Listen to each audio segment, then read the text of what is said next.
The night the lightning hit. Here's what you'll pick up from this true story. Author Daniel Reeves, Everyday Money Coach. Imagine you're laughing with your kid at the kitchen table 1 minute, and the next you're staring at a check you never saw coming. Friday at 6, Rosa Alvarez parked in the driveway of the little yellow house she'd just bought in Fort Collins. She snapped a selfie with the sold sign, texted it to her parents in El Paso, and whispered, "I did it." 6 years of 12-hour nursing shifts and automatic savings had gotten her here. She felt proud, safe, bulletproof. Inside, her 9-year-old Leo built a Lego tower while Rosa set the mortgage autopay and the $401k contribution. She wasn't reckless. She kept 6 months of expenses in a money market fund because every podcast she trusted said you never know. Still, in her mind, the worst that could happen was a blown water heater. That Saturday, the sky stayed a funny copper color. Neighbors dragged grills inside. Rosa finished a night shift, checked her savings app, and felt that calm hum of control. Then the lightning came. One strike hit the transformer at the corner. A surge ripped through the circuitry on her block. Rosa heard a pop inside her bedroom wall. She ran in, smelled smoke, and saw the outlet spark. Within minutes, flames crawled up the drywall. She grabbed Leo and the dog, called 911, and watched fire trucks drown half her roof. Next morning, the city inspector slapped a red condemned notice on the door. She stood in the drizzle, still in scrubs, staring at the paper. Her insurance agent, Mr. Cho, met her month. He was kind but firm. The house needed major structural work. Her plan covered living expenses for 6 months, but the contractors were booked 14 months out because half the county was fixing storm damage. He explained that prices for lumber had already jumped 40% since spring. Everything would cost more and take longer. The bank agreed to suspend mortgage payments for 3 months, then the escrow still came due. Rosa's emergency fund looked solid until she paid a deposit for a rental, replaced Leo's asthma meds that the heat ruined, and hired a lawyer to push the insurance. The savings drained faster than she'd ever imagined.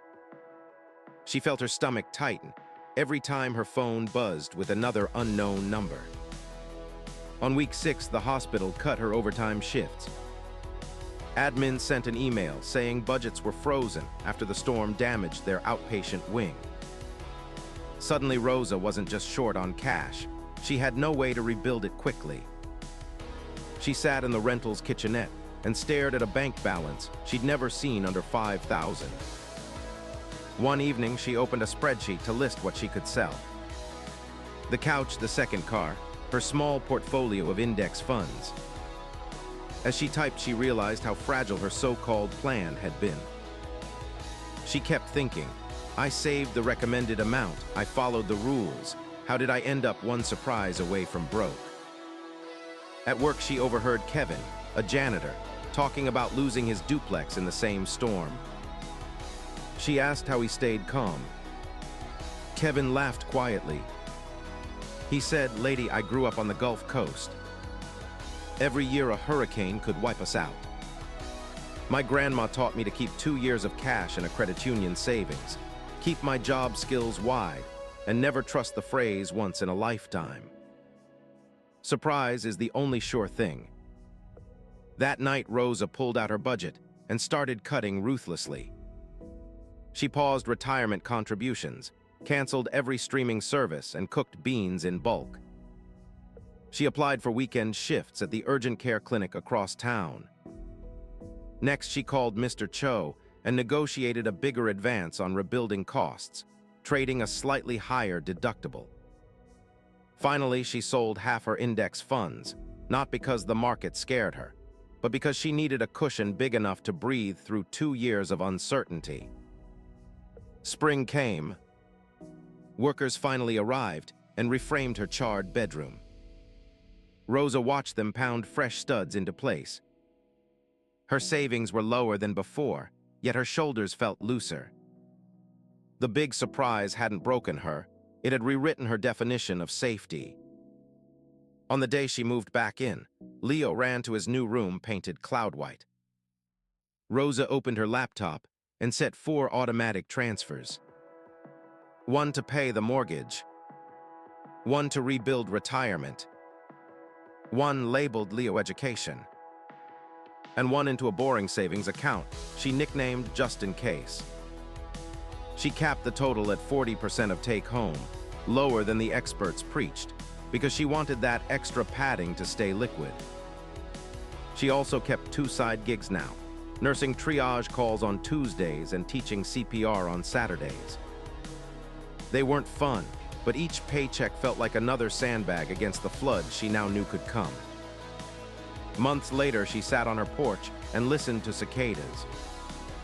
She understood luck differently. Good luck felt like the money she'd earned before the fire. Bad luck felt like the lightning. Real luck was the space she'd built, so the next bolt wouldn't knock her out. She couldn't stop surprises, but she could widen the floor under her feet. She told Leo, life will throw rocks at your window. Keep savings, keep skills, and keep friends who will let you crash on their couch. The rock always comes. The part we control is how long we can stay standing after the crash. Summary: a rare lightning strike showed Rosa that tiny emergency funds aren't enough when the world really bends. By facing the uncertainty head-on, selling assets fast, widening her skills, and keeping a larger cash buffer, she turned a financial shock into durable peace of mind. The lesson is simple but powerful.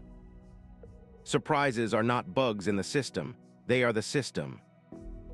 Build a life with enough slack in the rope so when the wind howls, the line holds.